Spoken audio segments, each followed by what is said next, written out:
Hello, this is Rick Anderson with the probability and statistics part of the overall math syllabus that I've done these zip files and slide packs for.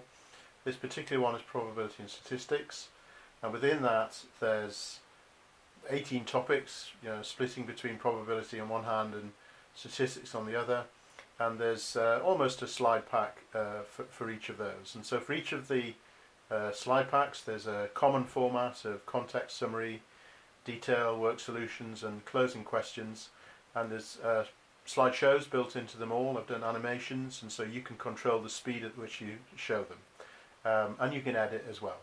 And so there is some more detail, but let's illustrate that with one of these slide packs, probability tree diagrams. Yeah, so there's the dice coming in, and dice features a lot, and you see that a little bit in the following presentation.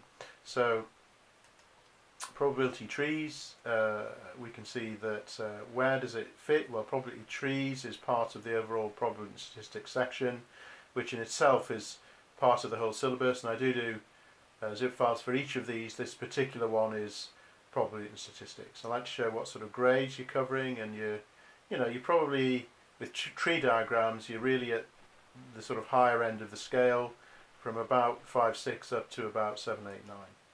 So I like to illustrate the idea with one or two little stories, the fact that the branch gets thinner and thinner as you go along, the idea of multiplying probabilities, and also the idea of a probability tree with the conditional probability of the with and without replacement, and illustrate that with a link to a film which I really recommend, Sliding Doors.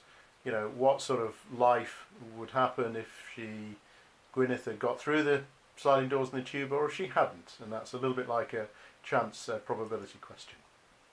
So I always start with a summary, and in this case definitions, methods for probability trees, golden rules like probabilities add up to 1, multiply along, add down, and then simple numerical questions, more difficult applied ones, link to bite-sized quiz as well, and some final tips.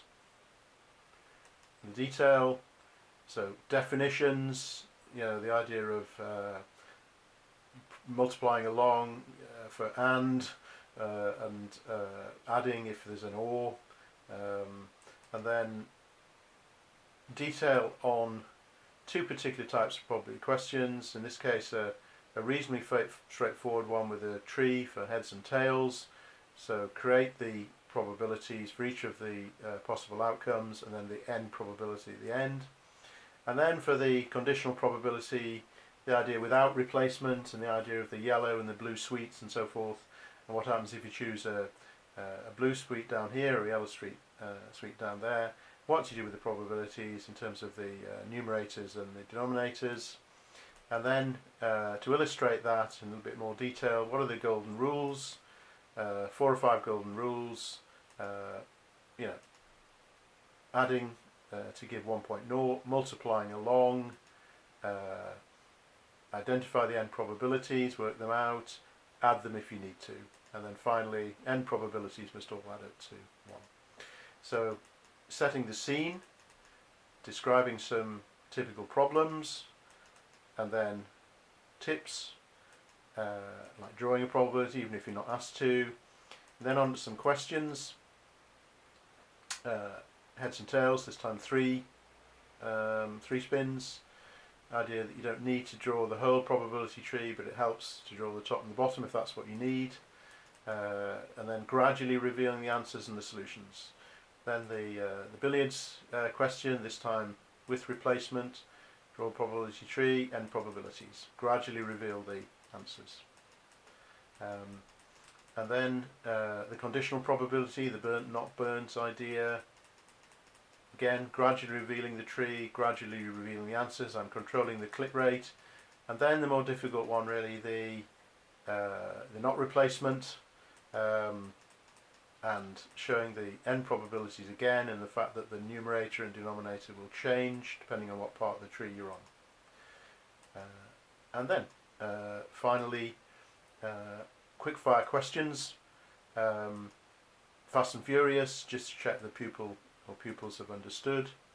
Now that's the probability part of the pack. I'll just show one brief bit from the statistics part of the pack, and then we're actually going to look at and we're going to look at box plots from the statistics part of the pack, and the idea that I'll gradually show how a box plot is put together, the rectangle and then the whiskers at the end, and gradually reveal the idea of the median and the lower quartile, interquartile range. And then finally, just to show a little bit of fun, imagine that it was a Hogwarts magic quiz, and we looked at the Gryffindor house and the Ravenclaw house, and the idea that Gryffindor has the higher median, but it's got also got the higher interquartile range, and therefore it's less consistent. And I'm sure Harry would be happy to take part in some GCSE maths, wouldn't he? Okay, thank you.